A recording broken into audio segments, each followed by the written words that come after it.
เกษตรที่เราตากไว้นะครับครับก็อาจจะทำให้รับผลกระทบได้อาจจะมีความเสียหายกันได้ครับส่วนในเรื่องของปัญหาหมอกควันครับท่านรองครับแต่จังหวัดลำพูนของเราเนี่ยก่อนหน้านี้ก็มีในการพบจุดความร้อนต่างๆในเรื่องของค่าฝุ่นต่างๆตอนนี้เนี่ยนะครับในเรื่องของภาพรวมเป็นยังไงบ้างครับท่านรองครับก็ต้องเรียนอย่างนี้นะครับว่านโยบายของท่านผู้ว่าการจังหวัดท่านวิวัฒน์อินไทยวงศ์เนี่ยร่วมกับส่วนราชการหน่วยงานที่เกี่ยวข้องและมีศูนย์บัญชาการอยู่แล้วนะครับก็พยายามที่จะทำให้ทุกพื้นที่ของจังหวัดลำพูนเราเนี่ยมีสถานการณ์ไม่ว่าจะเป็นไฟป่าหมอกควันและฝุ่นละอองขนาดเล็กที่อยู่ในสถานการณ์ที่ดีนะครับเพราะฉะนั้นเนี่ยพยายามที่จะลงไปทำความเข้าใจหรือไม่ก็ประชุมปรึกษาหารือกับอำเภอนะครับองค์กรปกครองส่วนท้องถิ่นและก็ผู้นำหมู่บ้านตำบลว่าเราจะต้องทำหน้าที่ของเราให้ดีที่สุดครับถ้ามีสถานการณ์ที่อาจจะมีไฟป่าหรือว่ามีไฟที่อยู่ในพื้นที่ชุมชนหมู่บ้านซึ่งปัจจุบันนี้ก็ค่อนข้างน้อยแล้วนะครับครับก็อันนี้เราต้องช่วยกันในการที่จะต้องทำให้ระงับการเกิดไฟต่างๆนี้ให้เร็วที่สุดครับนะครับก็ถ้าเกิดว่าดูจากสถิติแล้วเนี่ยนะครับภาพรวมปีนี้ก็น่าจะไม่เยอะกว่าปีที่ผ่านมานะท่าก็ลองนรองครับดูเพราะว่าตอนช่วงนี้ก็อาจจะมีฝนมีอะไรเข้ามาช่วยประกอบกับครับเจ้าที่เราก็ลงไปทำงานอย่างเต็มที่นะครับไม่ว่าจะเป็นทีมงานของกำนันผู้ใหญ่บ้านผู้บริหารท้องถิ่นทีมงานของท่านอำเภอนะครับแล้วก็ทางกระทรวงทรัพยากรธรรมชาติและสิ่งแวดล้อมรวมถึงหน่วยทหารที่เข้ามาช่วยกันดูแลปกป้องดูแลทรัพยากรธรรมชาติและสิ่งแวดล้อมของเราทำหน้าที่ของเราให้ดีที่สุดครับทุกคนก็ถ้าพื้นที่ไหนมีฮอตสปอตหรือมีไฟป่าเกิดขึ้นนะครับก็จะเหน็ดเหนื่อยกันนะครับก็ทำงานอย่างสุดความสามารถครับ ครับผมนี่นะครับก็เป็นในเรื่องของการดำเนินงานอย่างต่อเนื่องนะครับจากสถิตินะครับท่านรองครับจากทางสำนักงานทรัพยากรธรรมชาติและสิ่งแวดล้อมที่เขาได้มีการรายงานมาล่าสุดนะครับเขาบอกว่าตั้งแต่ในช่วง1กุมภาพันธ์ที่ผ่านมาของเราเนี่ยนะครับก็มีในเรื่องของค่าฝุ่นนะครับเกินมาตรฐาน15วันแต่ตอนนี้เนี่ยช่วง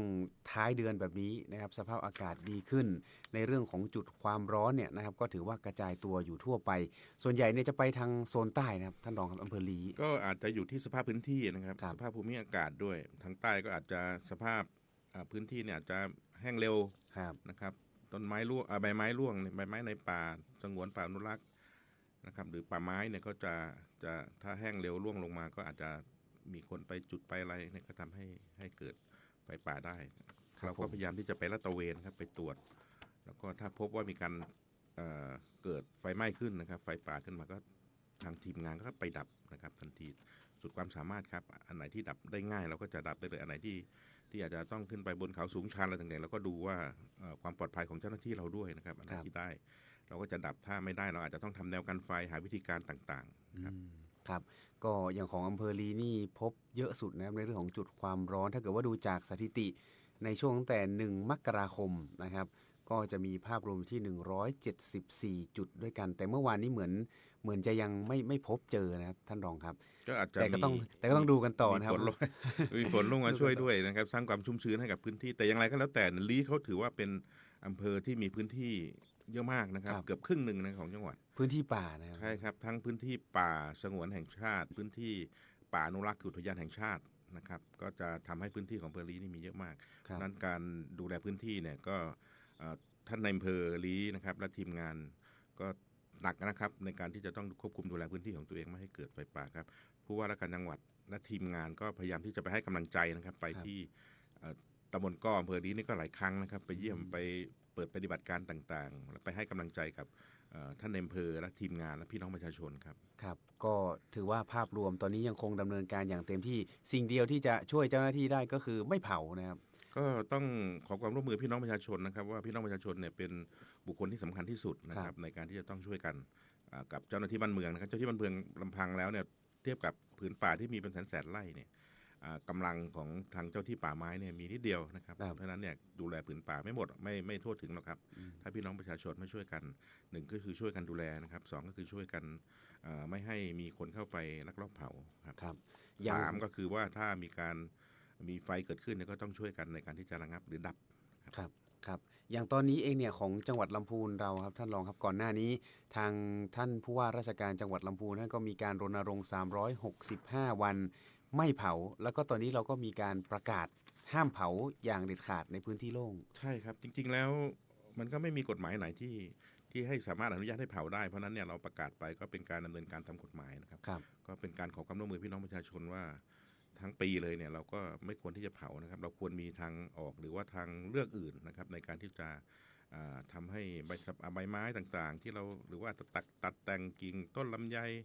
กวาดใบไม้ในอะไรต่างๆพวกนี้เรามีวิธีการในการจัดการคัดแยกขยะต่างๆก็เป็นช่วยได้อย่างหนึ่งครับ ครับ นั้นก็ไม่อยากให้มีการเผาทั้ง365วันอยากให้สภาพอากาศเป็นแบบนี้นะครับสีฟ้าสีเขียวนะฮะอันนี้คือสิ่งที่เราต้องการครับแต่อย่างไรก็แล้วแต่เราก็มีประกาศในช่วงประมาณ100กว่าวันเนี่ยว่าเราก็จะควบคุมอย่างเข้มข้นนะครับควบคุมอย่างเข้มข้นก็คือว่าจะดูแลเป็นพิเศษเลยนะครับเพราะว่าถ้าเราปล่อยให้พลาดในช่วงเนี้ยช่วงตั้งแต่เริ่มหน้าแล้งเนี่ยนะครับ ครับ ก็จะทำให้สภาพอากาศเรายิ่งแย่ลงเพราะฉะนั้นเนี่ยเราต้องควบคุมมีมาตรการในการควบคุมอย่างเข้มข้นครับก็มีทั้งการใช้มาตรการทางกฎหมายด้วยนะครับการลาดตระเวนการทำทุกอย่างเพื่อที่จะทำให้ไฟป่าหมอกควันแล้วก็ฝุ่นละอองขนาดเล็กของเราเนี่ยไม่เป็นปัญหาต่อพี่น้องประชาชนครับ ครับผมนี่นะครับก็เป็นในเรื่องของการประกาศห้ามเผาเด็ดขาดแต่ความจริงแล้วเนี่ย365 วันนะครับมันมีกฎหมายรองรับหมดเลยนะครับท่านรองครับ ก็การเผาคือมันก็มีความผิดนะครับตาม ครับ กฎหมายต่างๆ ถ้าเผาในไปทำความเดือดร้อนรำคาญให้กับบุคคลอื่นเนี่ยเผาในหมู่บ้านชุมชนเนี่ยนะครับก็จะทำให้พี่น้องประชาชนที่อยู่เขาข้างบ้านเขาเดือดร้อนเขาไปแจ้งความเนี่ยเราก็มีความผิดตามกฎหมายการสาธารณสุข ไปเผาในป่ามันก็มีกฎหมายป่าไม้เผาในป่าอนุรักษ์ก็มีกฎหมายของป่าอนุรักษ์เผาในเขตทางเนี่ยครับก็มีกฎหมายของทางหลวงเนี่ยครับในการที่จะบังคับใช้กับเราเพราะฉะนั้นเนี่ยเผาในทุกพื้นที่ก็จะมีความผิดทั้งหมดนะครับเพราะฉะนั้นเนี่ยสิ่งที่ทางผู้ว่าการจังหวัดได้ประกาศว่า100กว่าวันเนี่ย1กุมภาถึง15พฤษภา2568เนี่ยเราจะมีการควบคุมอย่างเข้มข้นนะครับบังคับใช้กฎหมายอย่างจริงจัง ครับ อันนี้ก็ถือว่าเป็นมาตรการที่บังคับใช้นะครับ ส่วนของทางอุทยานเอง อย่างของจังหวัดลำพูนเราเนี่ยครับ มีอุทยานใหญ่ ๆ อยู่ประมาณ 2-3 ที่ ใช่ครับ อย่างของเราเนี่ยมีอุทยานแห่งชาติแม่ปิง ตอนนี้ก็ประกาศปิดไม่ให้เข้าป่าไปแล้ว ครับ ของขุนตาล แล้วก็ของแม่ตะไคร้ตอน ครับ นี้นะครับ ก็มีการปิดไปแล้ว ก็อันนี้ก็เป็นมาตรการของ ครับ กรมอุทยานแห่งชาติสัตว์ป่าและพันธุ์พืชนะครับโดยหัวหน้าอุทยานนะครับก็มีอำนาจในการที่จะเห็นว่าสถานการณ์อาจจะควบคุมลำบากหน่อยก็จะต้องมีมาตรการต่างๆ เหล่านี้ครับ ครับ อันนี้ก็ ก็ฝากพี่น้องประชาชนว่าเราก็ปฏิบัติตามมาตรการต่างๆ เพราะเขาออกตามระเบียบกฎหมายนะครับ ครับก็ในเรื่องของการประกาศออกไปแล้วเนี่ยนะครับก็มาจากกฎหมายของพรบอุทยานด้วยนะครับของที่เขามีการประกาศไม่ให้เข้าพื้นที่เนี่ยก็ต้องดูด้วยนะครับถ้าเกิดว่ามีความจำเป็นจริงๆเนี่ยต้องติดต่อเจ้าหน้าที่ของอุทยานก่อน ใช่ครับ นะครับ ก็ลองถามเจ้าที่อุทยานหัวหน้า ครับ อุทยานว่าถ้า เขาได้หรือ ทำอย่างนั้น เปล่า อย่างนี้ได้ไหมนะครับแต่ว่าข้อห้ามตามประกาศเนี่ยก็ต้องปฏิบัติตามไปก่อน ครับผมอันนี้ก็เป็นในพื้นที่ของอุทยาน ส่วนพื้นที่ของป่าไม้ล่ะครับ อันนี้เรามีการดำเนินการยังไงบ้างนะครับ หน่วยรับผิดชอบนี่ตอนนี้เขาทำยังไงบ้างครับ คือจริงๆ แล้วพื้นที่ป่าสงวนแห่งชาติหรือป่าไม้เนี่ยก็อยู่ในความดูแลของกรมป่าไม้นะครับในจังหวัดเองก็จะมีหน่วยป้องกันรักษาป่านะครับในการที่จะต้องดูแลถ้ามีการเข้าไปกระทำความผิดเกี่ยวกับกฎหมายไปเขาก็จะมีหน้าที่ในการที่จะต้องดำเนินการตามระเบียบกฎหมายของเขา ครับ แต่อย่างไรก็แล้วแต่การเกิดไฟถ้ามีกรณีเกิดขึ้นไฟป่าเกิดขึ้นในพื้นที่ป่าไม้หรือป่าสงวนแห่งชาติเนี่ยทางทีมงานระดับพื้นที่นะครับไม่ว่าจะเป็นท่านในอำเภอกำนันผู้ใหญ่บ้านองค์กรปกครองส่วนท้องถิ่นก็ต้องร่วมกันนะครับกับเจ้าที่ป่าไม้ในการที่จะเข้าไประงับไฟครับ อันนี้เป็นของในเรื่องของพื้นที่ป่าส่วนพื้น แต่ ที่ อย่างไรก็แล้วแต่ถ้ามี ครับ การไปตั้งเจตนาจุดแล้วเข้าไปจับได้เนี่ยพบการกระทำความผิดมีของกลางอะไรพร้อมเนี่ยก็มีความผิดนะครับและโทษก็ค่อนข้างที่จะแรงกว่าพื้นที่ข้างล่าง ครับผมก็จะแรงกว่าของอุทยานใช่ไหมครับ พอๆกันนะครับ พอๆกันก็ แต่ว่า คือ แรงกว่าในพื้นที่ที่เราใช้กฎหมายสาธารณสุข อ๋อคือถ้าแถวบ้านเนี่ยก็จะเป็นกฎหมายสาธารณสุขอาจจะเบานิดนึง แต่ถามว่าโดนค่าปรับไหมก็โดน ก็โดนปรับ ถ้าเยอะๆนี่อาจจะถูกจำคุกด้วย ครับ เออ แต่เราก็มีมาตรการก่อนที่จะปรับก็มีการแจ้งเตือนนะครับ ค มี รับ การบันทึกนะครับ แต่ช่วงนี้ก็คงจะสร้างการรับรู้กันพอสมควรแล้วนะครับว่า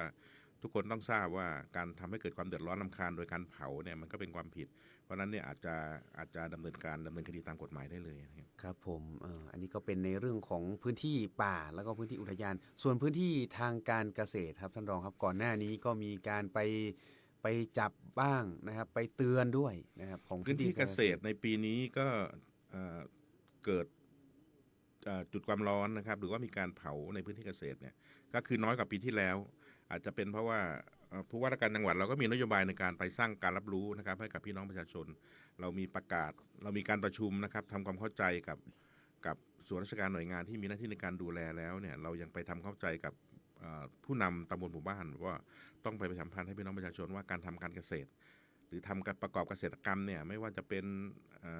ปลูกพืชเลี้ยงสัตว์นะครับหรือทำประมงเนี่ยนะครับต้องไม่มีการเผาต้องไม่มีการเผาดังนั้นเนี่ยถ้ามีการเผามันก็จะมีความผิดตามกฎหมายสาธารณสุขหรือตามประกาศที่เราได้ประกาศไว้นะครับอย่างไรก็แล้วแต่เนี่ยสำนักงานเกษตรและสหกรณ์นะครับหรือหน่วยงานในสังกัดกระทรวงเกษตรเนี่ยก็มีหน้าที่ที่ได้รับมอบหมายในการที่จะไปดูแลพื้นที่เหล่านี้นะครับไปสร้างการรับรู้ไปประชาสัมพันธ์ให้พี่น้องประชาชนไปให้เขาทำเกษตรทางเลือกนะครับที่เป็นเกษตรปลอดการเผานะครับเพื่อให้พี่น้องเกษตรกรเนี่ยได้ร่วมกันในการที่จะดูแลสิ่งแวดล้อมนะครับอย่างพัฒนาที่ดินเนี่ยเขาก็มีการไปแจกจ่ายน้ำหมักเพื่อที่จะไปทำปุ๋ยอะไรเงี้ยนะครับเป็นเกษตรไถไปสาธิตในการไถกลบทำเกษตรที่ไม่ต้องเผาเมื่อก่อนอาจจะมีการเผาบ้างช่วงหลังนี้ก็ลดน้อยลงพี่น้องประชาชนก็รับฟังนะครับแล้วก็ไปปฏิบัตินะครับอันนี้ก็เป็นในเรื่องของทางการเกษตรมีการไปแจกพอดออะไรด้วยที่เป็นแบบซองๆไปบอกวิธีการด้วยวิธีการต้องทำยังไงบางทีเราก็อาจจะเป็นทำการเกษตรแบบดั้งเดิมนะครับก็สืบทอดกันมาโดยที่อาจจะไม่ทราบเรื่องของปัญหาผลกระทบกับสิ่งแวดล้อมนะครับแต่ปัจจุบันนี้ก็มีการปรับเปลี่ยนไปเยอะแล้วนะครับแล้วก็ปรากฏว่าคนที่ไปปรับเปลี่ยนโดยการใช้การไถกลบตอสั่งข้าวครับหรือว่าปลูกพืชหมุนเวียนทดแทนแล้วก็ทำการไถกบเป็นปุ๋ยพืชสดอย่างเงี้ยนะครับหรือเอาฟางข้าวอะไรต่างๆไปทำปุ๋ยหมักแล้วมาใช้เนี่ยมันทำให้ผลผลิตได้ดีมากกว่าครับก็มีการปรับเปลี่ยนวันนั้นครับมีโอกาสได้สัมภาษณ์ท่านพัฒนาที่ดินเขาก็บอกว่าพอดอ1 ซองเนี่ยใช้ได้เกือบทั้งหมู่บ้านใช่ก็คือผสมกับน้ำเนี่ยหลายลิตรก็คือสามารถเอาไปแจกจ่ายได้เยอะเลยทั้งหมู่บ้านแล้วก็ในเรื่องของการนำไปใช้เนี่ยก็เขาเรียกว่าถ้าเกิดว่ามันมีตัวหัวเชื้ออะไรสักอย่างเนี่ยครับมันจะช่วยให้การย่อยสลายไม่ว่าจะเป็นของเศษใบไม้เศษวัชพืชต่างๆเนี่ยมันทำได้ดีขึ้นครับท่านรองครับก็อยู่ที่พี่น้องเกษตรกรครับเรามีหลายสูตรเราก็ต้องแบบคือต้องมีจิตสำนึกแล้วนะครับถ้าสถานการณ์บ้านเมืองเรามีปัญหาเรื่องหมอกควันเนี่ยนะครับฝุ่นละอองขนาดเล็กแล้วมันทำอันตรายต่อเราเองหรือต่อคนรอบข้างต่อสังคมเนี่ยเราก็ควรที่จะปรับเปลี่ยนและมันก็ไม่ทำให้เราเกิดความเสียหายเราไม่รีบคือไม่ใจร้อนที่จะต้องไปเผาไปอะไรเงี้ยนะครับซึ่งมันก็ผิดกฎหมายอยู่แล้วอย่างที่ทราบกันถ้าเรามาทำด้วยวิธีการเกษตรที่ตามเท่าที่ได้แนะนำเนี่ยก็จะเป็นสิ่งที่และเพิ่มผลผลิตให้เราด้วยนะครับใช่ครับก็คือมันเป็นลดต้นทุนนะฮะเป็นลดต้นทุนด้วยแล้วก็เพิ่มแร่ธาตุภายในดินด้วยใช่ครับเห็นท่านพัฒนาที่ดินบอกว่าตรงนี้เนี่ยถ้าเกิดว่าลงไปสนับสนุนเนี่ยมันจะทำให้การไม่เผาในบนดินนะครับก็คือเหมือนตอสั่งข้าวอะไรเงี้ยครับมันก็จะช่วยในเรื่องของการเพิ่มไนโตรเจนในดินสามารถตึงแร่ธาตุอะไรต่างๆไว้ได้นะครับแล้วก็ลดความสูญเสียของหน้าดินไปได้ด้วยเวลาเราไปตรวจสภาพพื้นที่ที่หลังจากที่มีการเผาแล้วได้รับแจ้งเราไปตรวจดูพื้นที่ที่ผ่านการเผาเรียบร้อยโอ้โหมันดินมันแข็งมากเลยนะครับแล้วก็ดูสภาพแล้วมันไม่น่าจะปลูกพืชได้ดีกว่ากับการที่เราไถกลบหรือว่าใช้ปุ๋ยหมักอะไรต่างๆพวกนี้มันจะทำให้ดินมันดูแบบพืชมันน่าจะขึ้นได้ดีกว่าครับผมมันก็จะมีไอ้ตรงนั้นครับอะไรนะไอ้ปอเทืองครับปอเทืองที่มันเป็นพืชตระกูลถั่วเขาบอกว่าพืชตระกูลถั่วเนี่ยครับมันจะช่วยในเรื่องของการตรึงไนโตรเจนในดินเพิ่มโพรงในดินอย่างสมมุติว่าเวลาช่วงที่พักเขาเรียกว่าพักนานะครับก็สามารถเอาไปหว่านให้มันขึ้นได้พอทีนี้มันเริ่มแห้งปุ๊บเนี่ยก็สามารถปั่นไถกลบไปได้เลยบางหมู่บ้านก็ไปส่งเสริมการท่องเที่ยวพอมันดอกมันคือถ้าเราหว่านเยอะนะครับพื้นที่เรามีพื้นที่นาหรือว่าพื้นที่ที่เราทำการหว่านปอเทืองเยอะเนี่ยบางหมู่บ้านเขาก็ทำเป็นสถานที่ท่องเที่ยวได้ช่วงระยะเวลาหนึ่งเลยครับเหมือนที่เมืองแม่ทาใช่มีดอกเหลืองๆแม่ทาทุ่งหัวช้างก็เคยมีนะครับแล้วก็ล่าสุดที่พวกการจังหวัดไปสาธิตนะครับการไถกลบที่อำเภอทุ่งหัวช้างเนี่ยก็ได้มีการหว่านเมล็ดพันธุ์ปอเทืองเหมือนกันนะครับในพื้นที่นาที่เราไปไถอันนี้ก็น่าจะเริ่มที่จะเจริญงอกงามนะครับครับผมสักระยะหนึ่งก็อาจจะเป็นสถานที่ท่องเที่ยวได้ครับเห็นว่าตอนนี้เนี่ยของที่ทาศพเมยนะครับตอนนี้กำลังบานเป็นดอกสีเหลืองสวยเลยนะครับใครอยากจะไปถ่ายภาพก็ไปกันได้นะครับที่นู่นส่วนในเรื่องของ ทางด้านการเกษตรเนี่ยก่อนหน้านี้เราก็มีการเตือนไปบ้างนะใช่ไหมครับท่านรองครับที่มีการเผาในพื้นที่ว่าถ้าเผาไปแล้วเนี่ยนะครับอันนี้เตือนครั้งที่1ครั้งที่2ครั้งที่ต่อไปเนี่ยอาจจะถูกตัดสิทธิ์ในเรื่องของการช่วยเหลือทางภาครัฐในตอนนี้เราก็มีการดำเนินการไปใช่ไหมครับท่านรองครับคือในช่วงแรกๆนะครับหลังจากที่เราได้มีการประชุมครับผู้ว่าการจังหวัดนำทีมของผู้ที่เกี่ยวข้องไปประชุมทุกอำเภอเลยนะครับแล้วก็เริ่มที่จะสร้างการรับรู้แล้วเนี่ยก็บอกพี่น้องประชาชนกับออกแจ้งว่าเรามีมาตรการที่จะต้องจัดการกับผู้ที่กระทำความผิดนะครับก็มีการดำเนินคดีนะครับกับผู้ที่ทราบแล้วล่ะแต่ว่าก็ไม่ปฏิบัติตามหรืออาจจะยังไม่ทราบก็แล้วแต่สุดแล้วแต่เนี่ยนะครับว่าเราจะแจ้งเตือนก่อนแล้วกันนะครับแจ้งเตือนบันทึกโดยองค์กรปกครองส่วนท้องถิ่นคือท่านนายกเนี่ยท่านก็มีอำนาจนะครับในการสั่งการให้ทางเจ้าที่ของเทศบาลเนี่ยไปดำเนินการระงับเพลิงด้วยระงับไฟที่เกิดขึ้นแต่ว่าเกิดขึ้นในทุ่งนานะครับหมู่บ้านหนึ่งเนี่ยก็ไประงับแล้วก็หลังจากนั้นก็มีเจ้าที่ของสาธารณสุขเนี่ยเขาไปแจ้งเตือนว่าผู้ที่ทำการเผาในพื้นที่เกษตรเนี่ยกระทำความผิดนะครับตามกฎหมายสาธารณสุขกฎหมายการสาธารณสุขเนี่ยบันทึกแล้วก็เหมือนกับว่ากล่าวตักเตือนและครั้งต่อไปถ้ากระทำความผิดอีกก็จะดำเนินคดีตามกฎหมายทำให้พี่น้องประชาชนนี่ก็จะเริ่มที่จะรับทราบในวงกว้างนะครับครับอันนี้ก็เป็นทางด้านของภาคการเกษตรนะครับที่ห้ามเผานะครับถ้าเกิดว่าเผาเนี่ยก็มีทั้งพรบอะไรต่างๆแล้วก็ในที่ดำเนินคดี เรื่องของการไปแล้วก็มีนะครับเผาอย่างเช่นเผาริมทางเผาขยะอะไรต่างๆพวกนี้ดำเนินไปที่ช่วงก่อนหน้านี้นะค ดำ รับ เนินไป ท่านรอง 6 คดีดำเนินคดีไป6 คดีนะค ครั รับบ ส่วนการตักเตือนเนี่ยพี่น้องเกษตรกรที่มีการเผาในพื้นที่เนี่ยก็หลายสิบเป็นสิบครั้งแล้วนะครับที่ไปบันทึกแจ้งเตือนถ้าคนที่รับการแจ้งเตือนแล้วถ้ากระทำความผิดอีกก็จะต้องถูกดำเนินคดีแล้วนะครับครับอันนี้ก็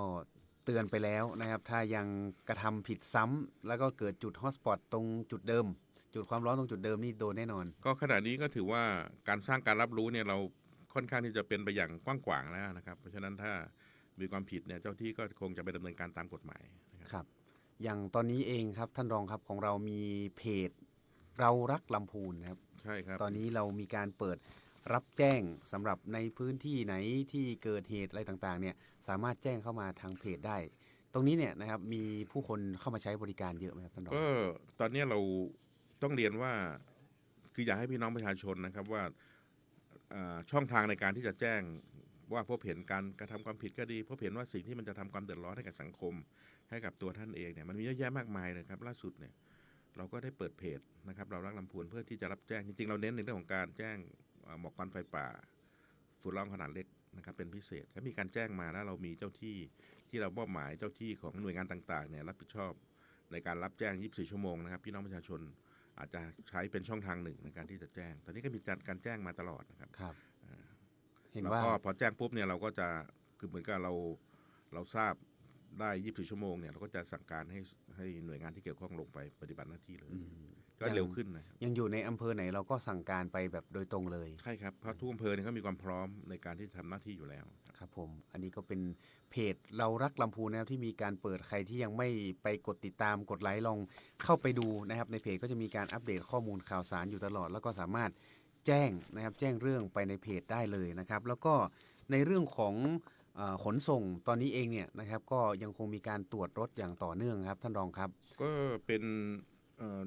แนวทางการทำงานที่จะต้องร่วมด้วยช่วยกันนะครับทุกกระทรวงทบวงกรมที่อยู่ในพื้นที่ผู้ว่าการจังหวัดประชุมส่วนราชการหน่วยงานที่เกี่ยวข้องเนี่ยก็จะมอบภารกิจในส่วนที่เขาต้องรับผิดชอบนะครับอย่างเช่นควันที่มันดำเกินมาตรฐานกว่าที่กรมการขนส่งทางบกกำหนดเนี่ยมันก็ถือว่ามันจะสร้างทำให้เกิดค่าอากาศหรือว่ามลพิษทางอากาศนะครับที่มันจะเป็นอันตรายต่อสุขภาพเพราะฉะนั้นเนี่ยส่วนนี้ก็เป็นเรื่องสำคัญและทางท่านขนส่งจังหวัดนะครับโดยสำนักขนส่งจังหวัดโดยท่านขนส่งจังหวัดและทีมงานก็มีการตรวจนะครับรถที่ปล่อยควันออกมาที่มันไม่ได้มาตรฐานหรือเกินกว่าที่กฎหมายกำหนดก็ดำเนินการแล้วก็ดำเนินคดีตามกฎหมายนะครับครับก็ดำเนินการไปแล้ว 2,000 กว่าคันนะครับ2,538 คันทราบว่าตรวจเกือบทุกวันนะครับตรวจทุกวันเพราะฉะนั้นเนี่ยก็อันไหนที่มันมีปัญหาก็หยุดใช้แล้วก็ให้ปรับปรุงครับครับก็จะลดในเรื่องของปัญหาลดควันดำนะครับก็ปรากฏว่าหลังจากที่มีการตรวจไปแล้ว 2,500 กว่าคันเนี่ยนะครับก็มี รถที่เกินค่ามาตรฐาน 28 คันโดยประมาณนะครับก็ได้มีการแจ้งให้เจ้าของปรับปรุง ครับ ปรับปรุงให้เรียบร้อยถึงจะเอากลับมาขับ ก็ ได้ ต้องเอารถไป นะ เช็คนะครับ ครับ เพราะว่าถ้าเกิดควันดำเกินมาตรฐาน มันคงมี แสดว่า ปัญหา มีปัญหาละเครื่องยนต์เดี๋ยวก็จะพังไปมากกว่านั้นนะครับ ครับ ก็ ผม ก็อาจจะต้องไปให้ช่างอะไรช่วยดู ครับผมส่วนในเรื่องของการดูแลไฟป่าครับตอนนี้เห็นว่าทางจังหวัดลำพูนของเราเนี่ยมีการบูรณาการนะครับในเรื่องของโดรนใช่ไหมครับท่านรองครับ ก็เป็นเครื่องมืออย่างหนึ่งในการที่จะช่วยให้ทำงานและการทำงานเราเนี่ยเป็นไปอย่างมีประสิทธิภาพเร็วขึ้นนะครับ กว่าที่จะได้รับแจ้งเรื่องจากดาวเทียมเนี่ยได้ตรวจจับจุดความร้อนแล้วแจ้งเรามาตรวจจับตอนเที่ยงคืนตีหนึ่งแล้วก็กว่าจะแจ้งมาตอนเช้าเนี่ยมันก็จะทำให้การระงับไฟของเราเนี่ยมันล่าช้านะครับ ครับ หรือตรวจมีดาวเทียมตรวจจุดความร้อนตอนบ่ายโมงเนี่ยนะกว่าจะแจ้งมา3-4 โมงก็ช้าแต่ว่าถ้าเรามีโดรนที่ได้รับการร่วมมือจากส่วนราชการหน่วยงานต่างๆรวมถึงภาคเอกชนเนี่ยมันก็ทำให้เราตรวจจับจุดความร้อนได้ก่อน ก่อนดาวเทียมพอเราทราบจุดความร้อนปุ๊บเนี่ยเราก็ไประงับไฟ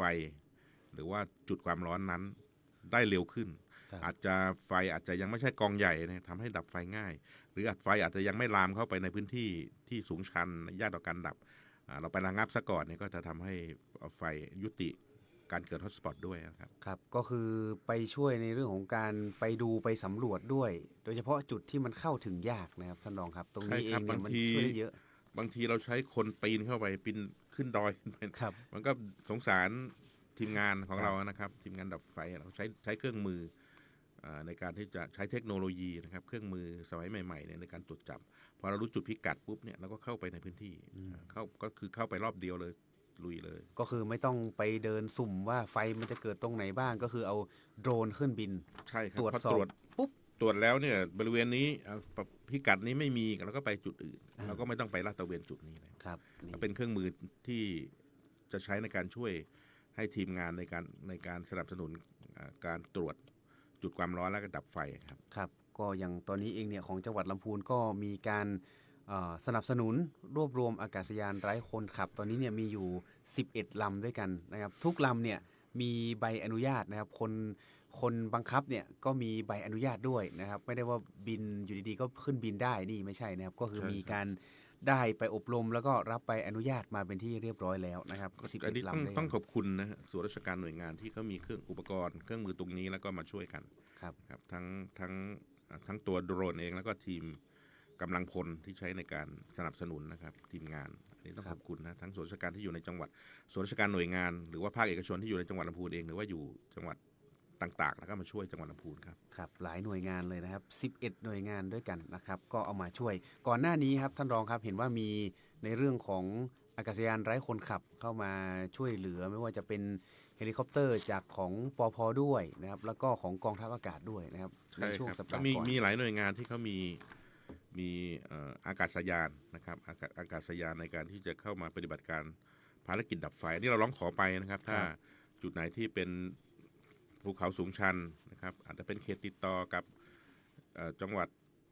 ข้างเคียงนะครับเขตติดต่อระหว่างอำเภอแล้วมันอยู่สูงเป็นภูเขานะครับที่สูงชันยากต่อการเข้าไปเนี่ยเราอาจจะต้องทำแนวกันไฟไว้นะครับแล้วก็ไอ้ส่วนที่ไฟที่มันลามขึ้นไปค่อยๆลามขึ้นไปเรื่อยๆเนี่ยก็อาจจะต้องขอความร่วมมือนะครับหรือขอรับการสนับสนุนจากอากาศยานในการปฏิบัติภารกิจครับ ครับอันนี้ก็เป็นของทางปพนะครับเห็นของทัพอากาศก่อนหน้านี้ มีการโปรยสารเคมี ใช่ครับ ทำแนวกันไฟ อันเนี้ยทำให้เห็นถึงสภาพหรือเห็นภาพการทำงานของเจ้าหน้าที่หรือทีมงานของอำเภอนะครับ ครับ รวมถึงทีมงานของส่วนราชการหน่วยงานที่มีหน้าที่ในการเข้าไปดูแล ว่ามันเหนื่อยยากมากนะครับ ในการที่จะเข้าไปดับบางที่มันดับไม่ได้ แล้วเราต้องระมัดระวังอันตรายนะครับพยานอันตรายของทีมงานเจ้าหน้าที่เราก่อนนะครับ ขึ้นไปแล้วเกิดมีอุบัติเหตุอะไรขึ้นมาเนี่ยมันก็จะเป็นสิ่งที่น่าเสียใจนะครับ ครับ แต่ว่าตรงนี้เราก็จะป้องกันด้วยกันถ้าสูงชันอะไรต่างๆเราก็ใช้วิธีการทำแนวไม่ให้มันลุกลามนะครับ แล้วก็จะขออากาศยาน ครับผมก็ก่อนหน้านี้ก็มีการไปทำแนวกันไฟโดยใช้สารเคมีสารสีแดงๆนะครับประชาชนอย่าไปตกใจนะครับว่ามันคือสารอะไร มันคือสารที่เอาไว้ทำแนวกันไฟ ไม่เป็นอันตรายต่อสิ่งแวดล้อมนะครับแล้วก็ไม่เป็นอันตรายต่อประชาชนด้วยเพราะฉะนั้นตรงนี้เองเนี่ยนะครับทางจังหวัดลำพูนก็มีการขอความร่วมมือนะครับขอในเรื่องของอากาศยานมาปฏิบัติหน้าที่บางทีเนี่ยก็อาจจะช่วงไหนที่มีไฟแบบลามเยอะๆก็อาจจะต้องจำเป็นต้องใช้ เฮลิคอปเตอร์นะครับเข้าไปดับไฟนะครับท่านรองครับ ก็อย่างไรก็แล้วแต่ที่เป็นทรัพย์สินของทางราชการเป็นงบประมาณของทางราชการนะครับขึ้นดับทีหนึ่งก็มีค่าใช้จ่าย ถ้าเราสามารถที่จะทำให้ช่วยกันป้องกันดูแล หรือว่าต้องขอความร่วมมือไม่ให้มีการจุดไฟเผาเนี่ยมันก็จะต้องไม่ต้องใช้วัสดุอุปกรณ์หรือเครื่องมือต่างๆ พวกนี้นะครับ ครับ ต้องขอแต่ถ้ามันเกิดเหตุขึ้นมาเนี่ยทางอำเภอก็สามารถที่จะขอรับการสนับสนุนได้ครับ ครับผมก็ถ้ามันหนักๆปุ๊บเนี่ยนะครับสามารถขอรับการสนับสนุนได้ ทีนี้ครับในเรื่องของไฟป่านะครับก็มีการดำเนินการกันอย่างต่อเนื่องว่าจะเรื่องทั้งในเมืองก็มีการดำเนินการ มันมีอีกเรื่องหนึ่งครับท่านรองครับก็คือเรื่องของไข้หวัดใหญ่ที่ตอนนี้เองเนี่ยพี่น้องประชาชนนะครับก็มีการติดตามข่าวสารในช่วงสัปดาห์ก่อนๆที่ทั้งสื่อสังคมออนไลน์ แล้วก็ทั้งทางกรมควบคุมโรคนะครับที่เขาได้มีการออกมาเผยแพร่ในเรื่องของสถิตินะครับของไข้หวัดใหญ่ของบ้านเราเนี่ยปรากฏว่าเป็นอันดับ2ของประเทศนี่แต่คุณหมอประเสริฐกิจสุวรรณรัตน์นะครับในแพทย์สาธารณสุขท่านก็บอกว่าโอ้ยถ้ามันเทียบกับอัตราต่อแสนประชากรเนี่ยจังหวัดลำพูนตัวเลขไม่ได้เยอะเลยครับท่านรองครับของลำพูนตอนนี้เป็นยังไงบ้างครับ คือเราเป็นจังหวัดเล็กๆแล้วก็ประชากรก็ไม่ได้มากเท่าจังหวัดใหญ่นะครับเพราะฉะนั้นเนี่ยการที่มีสถิติข้อมูลมาก็เป็นเครื่องสิ่งที่จะเตือนให้เราต้องมีความระมัดระวังครับ ครับ คือผู้ป่วยคนเดียวเนี่ยเราก็ไม่อยากให้เกิดขึ้นนะครับเพราะฉะนั้นเนี่ยถ้าเราสามารถที่จะมีมาตรการในการที่จะป้องกันดูแลพี่น้องประชาชนโดยเฉพาะยิ่งกลุ่มเปราะบางกลุ่มเสี่ยงเด็กนะครับผู้สูงอายุนะครับไม่ให้เกิดไข้หวัดใหญ่ได้ก็จะเป็นสิ่งที่ดีมากๆนะครับ ครับ ผู้ว่าการจังหวัดนะครับท่านชัยวัฒน์วิวัฒน์อินไทยวงศ์เนี่ยท่านไม่ได้นิ่งนอนใจนะครับท่านก็จะเรียกประชุมทันทีเลยพอทราบข่าวนะครับจริงๆแล้วเราก็มีการประชุมคณะกรรมการจังหวัดอยู่แล้วได้มีการนำเสนอในเรื่องนี้แล้วก็มีการแจ้งเตือนอยู่แล้วแต่ในเมื่อมันเป็นสถิติข้อมูลขึ้นมาแล้วพี่น้องประชาชนได้ทราบเนี่ยเราไม่ได้นิ่งนอนใจนะผู้ว่าการจังหวัดเรียกประชุมหัวหน้าส่วนราชการที่เกี่ยวข้องนะครับโดยเฉพาะทีมงานของสาธารณสุขโรงพยาบาลว่าเราจะต้องช่วยกันในการที่จะป้องกันนะครับไม่ให้มีการแพร่ระบาดหรือทำอันตรายให้กับพี่น้องประชาชนในเรื่องนี้มากไปกว่านี้ ครับผมก็สถิติมันอาจจะดูน่ากลัวนะครับแต่ความจริงจากตัวเลขที่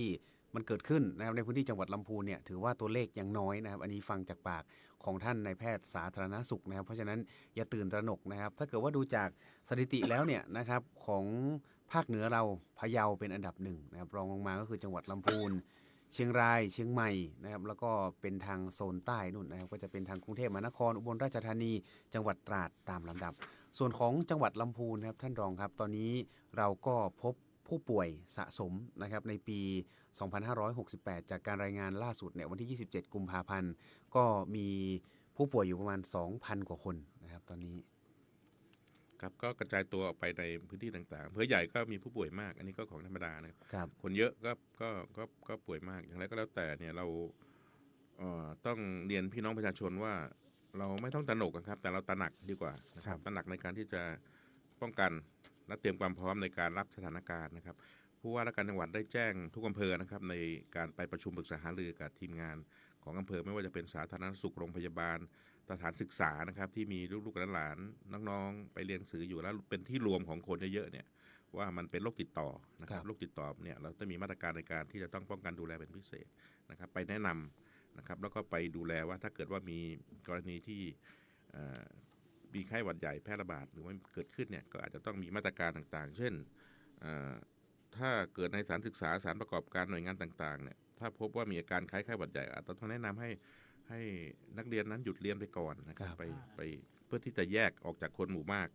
นะครับอย่างน้อย3 วัน 7 วันเนี่ยให้พ้นระยะการแพร่เชื้อแล้วก็ไปพบแพทย์นะครับเป็นวิธีการที่ดีที่สุดเห็นว่าอาการมันเหมือนกับจะเป็นไข้หวัดใหญ่เนี่ยก็รีบไปพบแพทย์เพื่อทำการรักษานะครับถามว่าอาการยังไงที่มันจะทำให้ทราบว่าจะเป็นไข้หวัดใหญ่นะครับเช่นมีไข้สูงร่างกายมันอ่อนเพลียอะไรเงี้ยนะครับปวดเมื่อยปวดศีรษะอันนี้ก็เป็นอาการที่มันเข้าได้กับการที่เราจะวินิจฉัยมันเป็นโรคไข้หวัดใหญ่ก็ไปพบแพทย์นะครับแต่ถ้าไม่มีอาการแบบนี้เนี่ยมาตรการวิธีการต่างๆที่เราปฏิบัติกันมาตั้งแต่สมัยไวรัสโคโรนาแล้วเนี่ยก็คือ กินร้อนช้อนกลางล้างมือเนี่ยมันก็ยังใช้ได้อยู่ช้อนกลางอาจจะช้อนกลางของใครของท่านก็ได้นะค ครับ รับ แต่ว่าล้างมือเนี่ยเป็นเรื่องสำคัญ ครับ ล้างมือเนี่ยถ้าล้างบ่อยๆ มันก็ทำให้มันสามารถจะช่วยป้องกันได้เป็นอย่างดีเลยนะครับอีกเรื่องคือการถ้าเราไปในพื้นที่เสี่ยงก็ต้องหน้ากากอนามัยนี่ก็ยังเป็นสิ่งที่สำคัญอยู่อันนี้เราก็จะเป็นมาตรการที่เราตระหนักต่อการที่จะป้องกันไม่ให้เกิดไข้หวัดใหญ่ขึ้น ครับ อันนี้ก็เป็นในเรื่องของไข้หวัดใหญ่นะ เพราะฉะนั้นอย่าไปตื่นตระหนกนะครับ ควรที่จะตระหนักในเรื่องของการดูแลสวมหน้ากากอนามัยหมั่นล้างมือ แล้วก็เว้นระยะห่างเหมือนตอนโควิด -19 เลยนะครับ ถ้าล้างมือนี่แบบดีมากเลยนะครับ ครั ถ้า บ เจอก๊อกน้ำเจออะไรก็ล้างมือ โดยเฉพาะเราไปหยิบจับอะไรบ่อยๆ เราไม่ทราบว่าสิ่งที่เราหยิบจับนั้นเนี่ย ใช่ คนที่เขาป่วยเนี่ยเขามาหยิบจับไว้ก่อนไหม ใช่ นะครับ ครับ เพราะฉะนั้นดูแลตนเองดีที่สุด โดยเฉพาะในช่วงที่อากาศเปลี่ยนแปลงแบบนี้นะครับ หรือ ใกล้ ถ้ามีเจลแอลกอฮอล์ก็ยังใช้เจลแอลกอฮอล์แทน ถ้ายังไม่มีอ่างล้างมือยังไม่พบก๊อกน้ำเนี่ยเจลแอลกอฮอล์ถ้ามีนะครับก็สามารถที่จะใช้ได้อยู่ ครับสเปรย์แอลกอฮอล์ก็ได้ช่วยได้เยอะเลยนะครับ ก็ทำความสะอาดมือกันด้วย แล้วก็จุดอื่นๆ โต๊ะทำงาน หรือจุดที่มีการสัมผัสเยอะๆ อันนี้ก็ทำความสะอาดไว้ก็จะเป็นการดีนะครับ แล้ แล้ว วนอก มาต จาร ก การ นี้ ส่วนบุคคลก็เช่น ครับ การที่ออกกำลังกายอย่างเงี้ยนะครับ ครับ แต่ถ้าสภาพอากาศดีมากอย่างเงี้ยก็ออกกำลังกายกลางแจ้งได้ แต่ถ้าอากาศไม่ดีนะครับอากาศที่มันเป็นอันตรายต่อสุขภาพเราก็ออกกำลังกายในบ้านนะครับดูแลตัวเองไม่ให้ออกกำลังกายสม่ำพักผ่อนให้เพียงพอนะครับรับประทานอาหารให้มีประโยชน์รับประทานอาหารที่มีประโยชน์นะครับสร้างความอบอุ่นอย่างเงี้ยมันก็จะช่วยป้องกันส่วนบุคคลได้นะครับส่วนกลุ่มเสี่ยงนะครับกลุ่มเสี่ยงเนี่ยกรณีที่ทางโรงพยาบาลหรือสาธารณสุขเขาประกาศให้มีการฉีดวัคซีนนะครับท่านก็รับฟังแล้วก็ไปฉีดวัคซีนตามที่มีการประกาศประชาสัมพันธ์ก็จะเป็นการช่วยในการป้องกันได้ ครับผม ครับ อย่างของจังหวัดลำพูนเราเนี่ยก่อนหน้านี้ในช่วงฤดูฝนที่ผ่านมาของปี 67 นะครับเราได้มีการระดมฉีดกันไปแล้ว ครับ โดยเฉพาะในกลุ่มเสี่ยงนะครับเมื่อวานสัมภาษณ์คุณหมอโรงพยาบาลลำพูนนะครับท่านก็บอกว่าเรามีการดำเนินการฉีดตามเป้าหมายกลุ่มเสี่ยงไปแล้ว เพราะว่าแต่ละอำเภอเนี่ยเขามีการสำรวจครับท่านรอง แล้วก็มีการเรียกให้ประกาศมาตรวจเลย ผู้ใหญ่บ้านประกาศ ที่จริงวัคซีนนี่ต้องฉีดทุกปีนะครับ ครับ ไม่ใช่ว่าคุณไปพบคุณหมอป่วยแล้วก็บอกว่าฉีดวัคซีนยังฉีดแล้วฉีดมาหลายปีแล้วเงี้ยคงไม่ได้นะครับวัคซีนนี่ก็ฉีดทุกปีโดยเฉพาะยิ่งกลุ่มเสี่ยงกลุ่ม 7 ก เปราะ ลุ่ม บาง โรค กลุ่มเปราะบางนี่ ที่เป็นโรคความดันโลหิตโรคปอดโรคอะไรต่าง ถ้ามีการประกาศแผนพันว่าให้ไปฉีดวัคซีนนะครับก็ต้องไปเลยนะครับ ครับ ฉีดวัคซีน ๆ โดยเฉพาะ ช่วย ใน ได้เลยนะครับ โดยเฉพาะในช่วงฤดูฝนเนะครับมันจะเป็นช่วงที่เขาได้มีการวางแผนไว้แล้ว ช่วงนั้นน่ะจะเป็นช่วงฤดูฝนก่อนเข้าฤดูหนาวนี่ ครับ ตรงเนี้ยเขาจะมีการวางแผนฉีดวัคซีนช่วง ถ้าจำไม่ผิดปีก่อนนี่มีการประชาสัมพันธ์ช่วงพฤษภาถึงมิถุนาครับ ครับ ปีหน้าก็จะประมาณนี้นะครับแต่ถ้าเกิดว่านอกเหนือจากเวลาโควต้าที่เขากำหนดเนี่ยอาจจะต้องมีค่าใช้จ่ายเพิ่มนิดนึง ครับ นะก็ ก็ ตาม ถ้าได้รับ ตามนั้น การแจ้งประชาสัมพันธ์ก็ไปฉีดนะครับ ครับผม วัคซีนนี่ช่วยได้แน่นอน ครับก็วัคซีนนี้ช่วยได้นะครับวัคซีนประจำปีนะครับแล้วนอกจากนี้ครับนอกเหนือจากในเรื่องของไข้หวัดใหญ่นะครับก็ดูแลตนเองทางจังหวัดลำพูนเราเนี่ยก็มีการลงพื้นที่นะครับในการออกหน่วยให้บริการประชาชนก็คือหน่วยแพทย์พอสวครับท่านรองครับ ครับโดยแพทย์เคลื่อนที่พสวนี่ก็เป็นบริการทางการแพทย์เช่นเดียวกันนะครับเป็นพระมหากรุณาธิคุณตั้งแต่สมัยสมเด็จย่านะครับได้มีโครงการนี้ขึ้นมานะครับหน่วยแพทย์เคลื่อนที่พสวเนี่ยของเราลำพูนเราเนี่ยจัดขึ้นเป็นครั้งที่ 5แล้วนะครับ ครับ ก็มีทุกเดือนนะครับหมุนเวียนกันไปตามอำเภอต่างๆนี่ก็เป็นสิ่งที่ดีบางทีพี่น้องประชาชนจะให้ไปโรงพยาบาลเนี่ยโอ้โหมันเป็นเรื่องยุ่งยากมากนะครับเราไม่อยากไปคนเยอะนะครับแล้วก็ไปแล้วก็ไม่เจอหมอบ้างไม่เจอบ้างอะไรเงี้ยนะครับ ครับ พอมีหน่วยแพทย์เคลื่อนที่พสวขึ้นมาเนี่ยบุคลากรทางการแพทย์นะครับที่เป็นสมาชิกพสวนะครับแพทย์คุณหมอต่างๆก็ลงไปพื้นที่แล้วไปตรวจให้กับพี่น้องประชาชนในหมู่บ้านตำบลเลยอันนี้ก็เป็นสิ่งที่ดีได้พบแพทย์แบบเฉพาะหมู่บ้านตำบลของเราอำเภอของเราอย่างเงี้ยนะครับก็เป็นสิ่งที่ได้ปรึกษาหารือแพทย์ก็ให้คำแนะนำหรือตรวจรักษา ครับ นะครับล่าสุดผู้ว่าการจังหวัดก็ไปเป็นประธานในพิธีเปิดโครงการนะครับที่อำเภอตำบลมะเขือแจ้นะครับอำเภอเมืองลำพูนนะครับ รอบนี้เป็นของอำเภอเมืองนะครับแต่รอบหน้านี่ก็จะมีการเวียนไปอำเภออื่นทั้ง 8อำเภอของจังหวัดเรา ก็อยากพี่น้องประชาชนให้ความสำคัญไปอำเภอไหนหรือตำบลหมู่บ้านไหนถ้าใกล้นะครับไปรับบริการ ครับ ตรวจเกือบทุกโรคเลยนะครับโรคตาโรคฟันนะครับปวดเมื่อยไม่สบายนะครับคุณหมอก็จะไปให้บริการ ครับ นี่ก็เป็นสิ่งที่ดีนอกจากนั้นทางสภาเหล่ากาชาติจังหวัด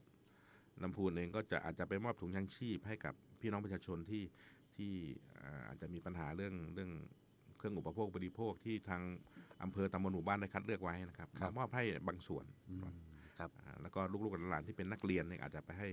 ถุงยังชีพเพื่อการศึกษาด้วยนะค ครับ รับก็ไปใช้บริการกันได้ก็ติดตามข่าวประชาสัมพันธ์ก็แล้วกันเดี๋ยวผู้ใหญ่บ้านเขาก็จะมีการประกาศนะครับ ส่วนการช่วยเหลืออีกจุดหนึ่งครับท่านรองครับก่อนหน้านี้มีเหตุอัคคีภัยขึ้นที่โรงเรียนบ้านก้อจัดสรร ก็ไม่ใช่อัคคีภัยที่โรงเรียนนะอัคคีภัย อ๋อที่บ้านนะครับ เป็นเรือนแพที่เป็นที่พักอาศัยของนักเรียนโรงเรียนบ้านก็จัดสรรนะครับ ครับผมท่านรองก็ได้ลงพื้นที่ไปด้วยใช่ไหมครับ ครับก็ไปเยี่ยมผู้ว่าการจังหวัด แล้วก็ทีมงานนะครับได้ไปเยี่ยมน้องๆนักเรียนที่อยู่ที่เรียนที่โรงเรียนเรือนแพจริงๆชื่อโรงเรียนบ้านก็จัดสรรสาขาเรือนแพเนี่ยนะฮะก็ไปมีนักเรียนอยู่5 คน ครับ คุณครูหนึ่งท่านนะครับวันที่ไปเนี่ยเป็นวันเสาร์อาทิตย์นะครับก็นั้นเนี่ยโรงเรียนก็หยุด ผู้ว่าจังหวัดก็ไปเยี่ยมที่บ้านเลยนะครับไปเยี่ยม ครับ ที่จริงๆแล้วเป็นบ้านที่เป็นเรือนแพนะฮะ ครับ สี่ครอบครัวนะครับไปเยี่ยมนักเรียน ก็คือ นักเรียนสี่คนที่อยู่ในเรือนแพ เหมือนในหนังเลยใช่ไหมครับ แล้วก็ไปเยี่ยมที่โรงเรียนด้วยโรงเรียนนี่ไปวันหยุดก็จะมีคุณครูอยู่คนเดียว ครับ ไฟไม่ได้ไหม้โรงเรียนนะฮะไม่ได้ไหม้โรงเรียน ไฟเป็นไหม้ ไฟ เรือน ไหม้ แพ บ้าน ที่น้องเฟรมเนี่ยพักอาศัยอยู่ ครับ ก็คือนักเรียน1 คน ครับไม่ได้ไหม่โรงเรียนนะครับ ที่อยู่ในเรือนแพนะ สื่อสาร ก็ไหม้ ผิดไปนิดนึงครับ ไฟไหม้ที่เอ่อแพรที่เป็นที่พักอาศัยก็ไหม้ทั้งหมดตอนนี้น้องเขาขึ้นมาอยู่ข้างบนอยู่บ้านที่อยู่บ้านก้อนะครับ ครับ ก็มาอยู่ ตอนนี้ก็ แต่ไม่เป็นอันตรายนะครับ ตอนนี้ทางเราก็มีการเตรียมให้ความช่วยเหลือต่อไปใช่ไหมครับท่านรองครับ ผู้ว่าการจังหวัดก็ไปมอบเครื่องอุปโภคบริโภคสนับสนุนมอบปัจจัยนะครับ ในการที่จะสนับสนุนในการเยียวยานะครับ แล้วก็ยังมีส่วนราชการมีภาคเอกชนเข้าไปช่วย เราไปเยี่ยมโรงเรียนเรือนแพนะครับ ไปดูสภาพของโรงเรียนเรือนแพก็เป็นสาขานะครับโรงเรียนสาขาของโรงเรียนบ้านก็จัดสรรที่มีความจำเป็นนะครับ เพราะว่าเด็กที่มาอยู่กับผู้ปกครองอยู่กับพ่อแม่ที่เรือนแพมาประกอบอาชีพประมงเนี่ยแล้วเขาโอกาสที่จะไปเรียน ถ้าไม่มีโรงเรียนสาขา เรือนแพ นี้ก็ขึ้นไปเรียนบนฝั่งมันก็ลำบากเดินทางไป ไกลใช่ไหม ขึ้น ครับ ฝั่งก็เป็นชั่วโมงนะ อ๋อ ชั่วโมง ไปกลับ ต้อง ก็ ใช้เรือ ไปกลับนี่ก็อาจจะต้องออกเช้ามืดกลับก็น่าจะถึงค่ำ ก็ ๆ เป็น ลย ความยากลำบากในการเดินทางอย่างแน่นอน ครับ เพราะก็มีโรงเรียนที่แล้วก็เป็นโรงเรียนที่มีมานานพอสมควรแล้ว ครับ แต่ว่าก็ต้องชื่นชมในความเสียสละของคุณครู ครับ นะครับ ที่ดูแลเป็นทั้งผู้ปกครองเป็นทั้งพ่อทั้งแม่คนทำอาหารให้ด้วยนะครับ ดูแลทุกสุขเป็นหมอให้เวลาเด็กๆไม่สบายอะไรเงี้ยนะครับดูแลทุกอย่างสั่งสอน ครั ให้ บ เล่นกีฬาด้วยอะไรด้วยนะครับทุกอย่างก็ ครับ ชื่นชม แล้วก็เป็นกำลังใจให้คุณครูเป็นกำลังใจให้เอ่อน้องๆนักเรียนที่เรียนโรงเรียนเรือนแพด้วยครับ ครับผมครับก็อันนี้ก็เป็นการลงพื้นที่ไปนะครับ ย้ำก่อนนะครับโรงเรียนเนี่ยไม่ได้ไฟไหม้นะ ใช่ครับ ไฟไหม้ที่บ้านของนักเรียนนะครับ เป็นบ้านที่เรือนแพนั่นเองนะครับ แล้วก็ก่อนหน้านี้ครับเห็นท่านรองไปรับมอบนะครับรถบรรทุกน้ำอเนกประสงค์ของเทศบาลก้อนี่เป็นยังไงบ้างครับ ได้รับการสนับสนุน ช่วงหลังจะไปก็บ่อย ครับ ก็เป็นเขาเรียกโครงการสนับสนุนรถดับเพลิง แบบโครงการความร่วมมือทางด้านเศรษฐกิจแบบให้เปล่าเพื่อพื้นฐานและความมั่นคงของมนุษย์ ภาษาญี่ปุ่นก็โครงการคุซาโนเนะของรัฐบาลญี่ปุ่นครับอันนี้ก็ถือว่าเป็นความร่วมมือของรัฐบาลญี่ปุ่นนะครับ ที่สนับสนุนรถดับเพลิงให้กับองค์กรปกครองส่วนท้องถิ่นของเรานะครับอันนี้เทศบาลตำบลก็ได้รับมา1 คันนะครับ ครับ เป็นรถดับเพลิงนะครับ ที่มีถังขนาดความจุน้ำเนี่ยไม่น้อยกว่า 6,000 ลิตร ครับ แล้วไปทดสอบไปดูการสาธิตแล้วเนี่ยก็สามารถที่จะใช้ได้อย่างดีมีประสิทธิภาพนะครับ สามารถที่จะใช้ในการที่จะดูแลสาธารณภัยในพื้นที่ตำบลก็ได้เป็นอย่างดีนะครับ อันนี้ต้องขอบคุณรัฐบาลญี่ปุ่นนะครับ ครับ ขอบคุณท่านกงสุลใหญ่ญี่ปุ่นณนครเชียงใหม่ที่ได้กรุณามาเป็นผู้มอบ ครับ อันนี้ก็เป็นการสนับสนุนนะครับรถ เครื่องไม้เครื่องมือนะครับที่ดีฮะ ครับผม เทศบาล คันใหญ่เลยนะครับ ก็จะเป็นการเพิ่มศักยภาพอีกหนึ่งคันใน ครับ การ ช่วงนี้ถ้าเกิด ดับไฟป่าด้วย ไฟไหม้บ้านไหม้ป่านะครับ2 ข้างทางเนี่ยก็สามารถที่จะใช้ได้อย่างเต็มศักยภาพแล้ว เดิมทีมี4,000 ลิตร1 คัน แต่เป็นรถที่เก่าแล้ว ครับ อันนี้ ผม ไปช่วยได้เยอะครับ อืม ต้องขอบคุณรัฐบาลญี่ปุ่นนะครับและท่านกงสุล ครับ อันนี้ก็เป็นกงสุลใหญ่ญี่ปุ่นนะครับณนครเชียงใหม่ก็มีการสนับสนุนมานะครับก็คือรัฐบาลญี่ปุ่น ส่วนกิจกรรมนะครับที่มีในช่วงนี้ก็คือมหกรรมเฟอร์นิเจอร์บ้านม้าเมื่อวานนี้นะครับก็มีการวันก่อนนะครับเปิดงานวันแรกนะครับงานมีได้ 2 วันแล้วครับรายละเอียดเป็นยังไงบ้างครับท่าน ผู้ ร ว่า องค กา รั ร บ จังหวัดได้มอบให้ท่านรองผู้ว่าการจังหวัดนะครับท่านรองชาตรีที่นนท์ไปเป็นประธานเปิดช่วงค่ำๆนะครับของวันที่ 26 ที่กาดสวรรค์ชัยบ้านม้าตำบลศรีบัวบานนะครับท่านนายกเทศมนตรีตำบลศรีบัวบานก็ไปกล่าวรายงานเป็นงานประจำปีที่จัดขึ้นนะครับอันนี้เพื่อส่งเสริมในเรื่องของการขายผลิตภัณฑ์นะครับที่มีในพื้นที่จังหวัดลำพูนเรานะครับโดยเฉพาะยิ่งเฟอร์นิเจอร์บ้านไม้นี่ก็ขึ้นชื่อลือชามีชื่อเสียงอยู่แล้วนะครับแล้วก็จะเป็นมีการแสดงมีต่างๆ ก็รักษาวัฒนธรรมด้วยนะครับ ครับ ก็เชิญชวนวันนี้ยังมีอยู่นะครับ มีครับ ยังมีอยู่เชิญชวนพี่น้องประชาชนนักท่องเที่ยวว่าไปเที่ยวชมซื้อสินค้าเฟอร์นิเจอร์คุณภาพดีราคาถูกกว่าท้องตลาด ครับ เห็นว่ามีส่วนลดด้วยเนาะ ครับส่วนลดจะมีจนถึงวันที่ 6 มีนาเลยนะค ครั รับบ แต่งานจะมีจนถึงวันที่ 1 นะครับ คือหมายถึงว่างาน งานมีถึงวันที่ 1 ครับ งานเสร็จแล้วเสร็จสิ้นงานแล้วเนี่ยวันที่ 1แล้วเนี่ยยังมีการขายแล้วก็ให้ส่วนลดอยู่ ใช่ครับ โอ้ 30-70% มีโปรแถม ครับถึงวันที่ 6 มีนาคมก็สามารถไปช้อปปิ้งกันได้ ก็ ส่ว เชิ น ญชวน ส่วนอีกกิจกรรมหนึ่งครับของหอการค้าประชาสัมพันธ์นิดนึงจะมีการจัดขึ้นในวันที่ 1 มีนาคมต่อจากงานเฟอร์นิเจอร์เลยครับ เป็นงานหอการค้าชวนชิมครั้งที่ 2 ครับท่านรองครับ ครับก็เชิญชวนครับพี่น้องประชาชนผู้ที่สนใจนะครับไปเห็นว่าเป็นงานเหมือนกับเทศกาลอาหารเลยเนาะ ครับ มีอาหารเยอะนะครับ เขาบอกว่างานมีเกือบ 10 วันนะครับ 1-9 มีนาคม 2568 นะครับ วันนั้นเองเนี่ยทางสำนักงานพาณิชย์ก็จะเอาสินค้าธงฟ้าราคาประหยัดไปจำหน่ายด้วย โอ้อันนี้ธงฟ้านี่ดีนะครับขึ้นชื่อลือชาเรื่อง ค ข รับ อง ผม การของมีคุณภาพแล้วก็ราคาถูกกว่าท้องตลาด ครับผมก็เป็นโครงการชูใจวัยเก่าแอดลำพูนก็จะมีพวกน้ำมันพืช ไข่ไก่น้ำตาลทรายข้าวหอมมะลิก็คือของใช้ในครัวต่างๆนะครับเขาก็จะมีการไปจำหน่ายที่นั่นด้วยนะครับก็ขอเชิญชวนไปร่วมกิจกรรมกันได้แต่ของพาณิชย์เนี่ยเขาจะมีช่วง 1-3 มีนาคม 2568 นะครับแต่ของหอการค้านี่งานจะมียาวจนถึง 1-9 มีนาคม 2568 เลยนะครับท่านรองครับ ครับ นี่นะครับก็เป็นกิจกรรมที่มีการประชาสัมพันธ์นะครับแล้วก็มีการจัดขึ้นในช่วงนี้นะครับก็ขอเชิญชวนนะครับท่านรองครับ ครับ ครับส่วนวันนี้ครับรายการของเรานะครับป้าป้อเมืองอู้เรื่องละปูนนะครับขอลาเป็นภาษาย่องก่อนละกันหลายคนก็บอกว่าอาจจะสลับไปสลับมา แต่เพื่อการอย่างก็เพื่อการสื่อสารตีคลองตัวเน้องผู้ฟังก็จะอาจจะมีการสลับสับเปลี่ยนในเรื่องของการใจสำเนียงภาษาต่างๆ กันไปนะครับสลับสับเปลี่ยนกันไปเนาะแต่วันนี้ครับเวลาของรายการหมดลงแล้วนะครับต้องขอกราบขอบพระคุณนะครับท่านรองผู้ว่าราชการจังหวัดลำพูนครับท่านโยธินประสงค์ความดีเป็นอย่างสูงครับ ครับสวัสดี ค ครับ รับแล้วในครั้งหน้าน้องคุณผู้ฟังวันศุกร์หน้านะครับเราจะมาติดตามกันต่อกับรายการป้าปอเมืองอู่เรืองลำพูนเราจะมาอู่จ้าถึงเรื่องไหน ติดตามกันได้ตังสวทลำพูน FM 95นะครับวันนี้ผมดีเจแอธนากรลังกาพินต้องขอนำรายการลาคุณผู้ฟังไปก่อนสำหรับวันนี้สวัสดีครับ และเครือข่ายทั่วประเทศ